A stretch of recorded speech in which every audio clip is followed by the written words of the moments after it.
दुनिया में कई ऐसी जगहें हैं जो अपने आप में कई रहस्य समेटे हुए हैं। उन्हीं जगहों में एक है मिस्र और वहां के पिरामिड। मिस्र की सबसे रहस्यमयी कलाकृति है the great pyramid of Giza, जो दुनिया के 7 अजूबों में से एक है।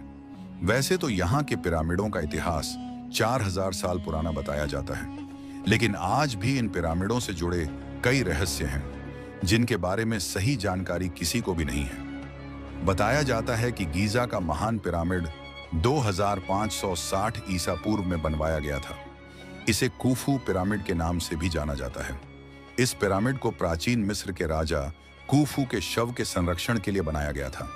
गीजा के ग्रेट पिरामिड की ऊंचाई करीब 450 फीट है।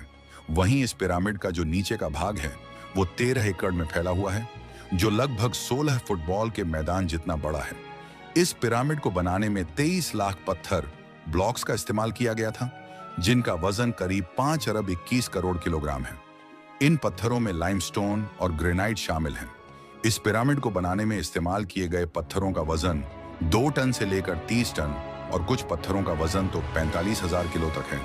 इसमें सबसे हैरानी की बात तो ये है कि आज के समय में भी किसी क्रेन से अधिकतम 20,000 किलो तक का ही वजन उठाया जा सकता है, तो उस समय 45,000 किलो वजन का पत्थर कैसे उठाकर लाया गया होगा।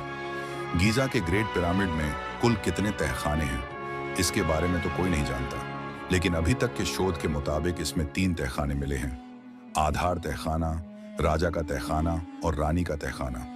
लेकिन हैरान करने वाली बात यह है कि राजा के तहखाने में न तो राजा की मम्मी मिली और ना ही रानी के तहखाने में रानी की मम्मी, जबकि इस पिरामिड को राजा और रानी के शव के संरक्षण के लिए ही बनाया गया था। इन पिरामिडों को ऐसी जगह पर बनाया गया है कि इन्हें इजराइल के पहाड़ों से भी देखा जा सकता है। ऐसा कहा जाता है कि मिस्र के ये पिरामिड चांद से भी दिखाई देते हैं। गीजा के पिरामिड को इस तरह बनाया गया है कि इसके अंदर का तापमान हमेशा नियंत्रित रहता है। पिरामिड के बाहर का तापमान चाहे कितना भी हो, लेकिन इसके अंदर का तापमान हमेशा 20 डिग्री सेल्सियस ही रहता है। इसके अलावा यह पिरामिड किसी भी तरह के भूकंप को झेल सकता है। द ग्रेट स्फिंक्स पूरे मिस्र की सबसे आश्चर्यजनक मूर्ति है, जिसके बारे में आज तक कोई नहीं जान पाया कि यह किसके लिए बनाया गया था। 73 मीटर लंबी और 20 मीटर ऊंची इस मूर्ति की सबसे खास बात यह है कि इसे एक ही पत्थर को काटकर बनाया गया है। यह दुनिया की सबसे बड़ी एकल पत्थर की मूर्ति है, जिसे 4000 साल पहले बनाया गया था।